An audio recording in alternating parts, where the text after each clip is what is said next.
Today's episode of the Gaming Gallery is going to be pretty different.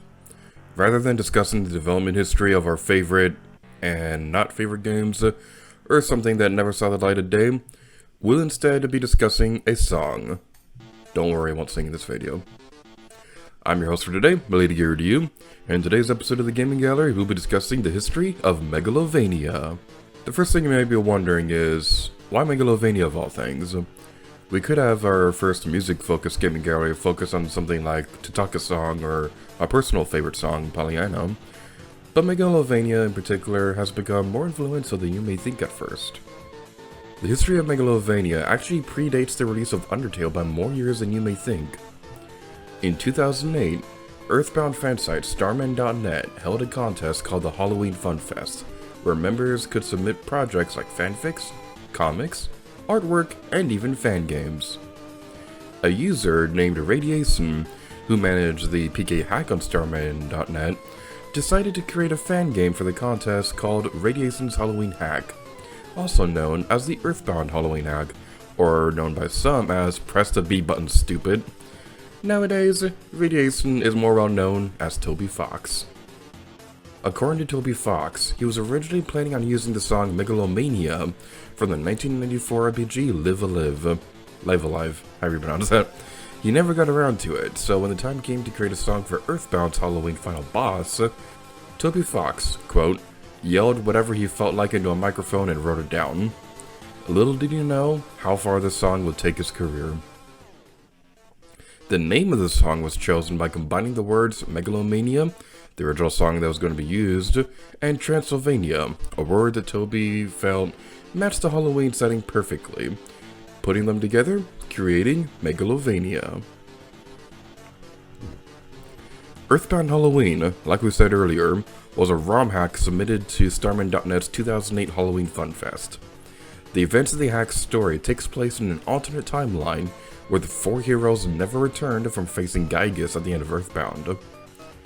The hack was developed using PK Hack, which was widely used among the fanbase when developing fan games, but this reportedly plagued Toby Fox with development problems, to the point where some corrupted graphic tiles had to be left into the final project so it could be finished on time.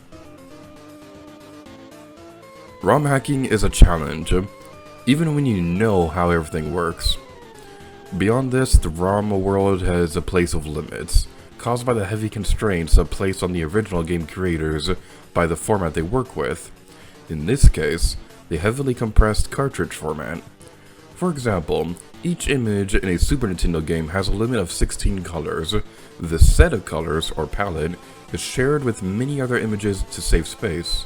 Additionally, many images share not only colors but parts, meaning in the economical world of ROM hacking, editing the shape of one ice cream cone may change the shape of all of them. Contrary to popular belief, EarthBound Halloween wasn't actually Toby Fox's first fan game. 2 years prior to that, he developed Arn's Winter Quest, a light-hearted hack set in EarthBound's Winters region, although EarthBound Halloween would be his first project to contain original music. If you'd like to play EarthBound Halloween today, I'd like to warn our viewers that the hack would likely be M-rated if it was released as a real game, due to the hack's violence, language, and dark tones.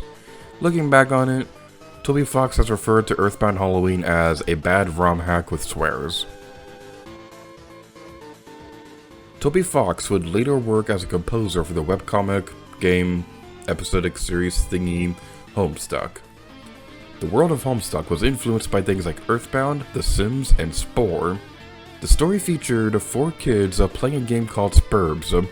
When a meteor threatens to end the world, the children work together with an alien species from Alternia, who manage to beat Spurbs and save their world. What does this have to do with Megalovania? Well, Homestuck would mark the song's second appearance, as it appeared in the series and Homestuck's official albums. Megalovania's third appearance is likely the one you're most familiar with. In 2015, Toby Fox released his first original game, Undertale.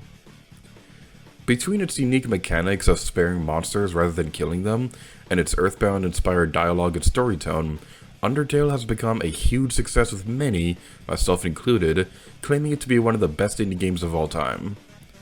Megalovania would go on to be enjoyed by many across the world, whether it was from the game itself or the many memes it inspired. And Megalovania just so happens to appear in the game as the boss fight theme for Name and address withheld.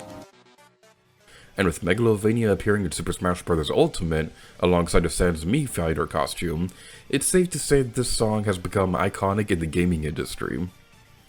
So, what's Toby Fox working on now? Lately, he's been working on a sort of successor to Undertale called Deltarune. He's also appeared as guest composers for games like Little Town Story, Pokemon Sword and Shield, and as we said earlier, composed a remix of Megalovania for Super Smash Bros. Ultimate. Not too bad for somebody who started off with a bad ROM hack with swears. That's all for today, so thank you all for watching this episode of the Gaming Gallery. If you'd like to watch more videos like this, we've got a whole playlist on screen that's probably contains something you'd be interested in. There's also a subscribe and like button that does something apparently. We're not sure what they do, but I'm sure if you click on them you'll figure it out. I've been your host, Lady Gear to you, and if for some reason you're not sick of hearing me talk non-stop, there'll be a link to my EarthBound display on screen. Not the Halloween hack though, the regular EarthBound one. It's not a ROM hack, as far as I know.